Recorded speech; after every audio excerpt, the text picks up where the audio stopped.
দিনটা ছিল মহালয়ায়। আমি, দিদা এবং মা মিলে বেরিয়েছি আর দক্ষিণেশ্বর মায়ের কালীর মন্দিরে। দুজন মিলে হাত ধরে টোটোতে ওঠার পর দেখি মা দুর্গার দর্শন পেলাম। পাওয়ার পর আমরা তিনজন মিলে চলে গেলাম দক্ষিণেশ্বর মন্দিরে আর ওখানে মাসির জন্য ওয়েট করলাম। প্রথমেই আমরা এখানে চলে এসে একটা শাখার দোকানে, তো এখানে অনেক রকম শাখা ছিল। মায়ের যেহেতু পছন্দ হয়নি তাই জন্য এখান থেকে নেওয়া হলো না।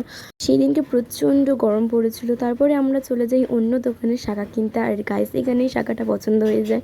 এবার আমরা এখান থেকে দক্ষিণেশ্বরে ভাবলাম তো এসছি যখন মন্দিরে একটু প্রবেশ করি, তাই নমস্কার করে ঢুকে গেলাম দক্ষিণেশ্বর মন্দিরে। আজ ছিল অমাবস্যা, তাই আজকে মন্দিরটা দেখতে দারুণ লাগছিল আর তেমনই ভিড় ছিল আর একটু ফাঁকা ফাঁকাও ছিল যেই টাইমে আমরা গিয়েছিলাম। পুরো মন্দিরটা ঘুরে যাওয়ার পর যেহেতু আমরা অনেক দিন পর গেলাম তাই ভালো করে ঘুরে নিচ্ছি, আর আমরা মন্দিরে ঢুকে নিয়ে বাইরে থেকেই মা কালীকে আমরা নমস্কার করে নিলাম। আজকে বিশেষ করে এখানে এসে আমার মনটা খুব শান্ত হয়ে গেল। আর তারপরে চলে গেলাম একটা হোটেলে তো কচুরি খেতে।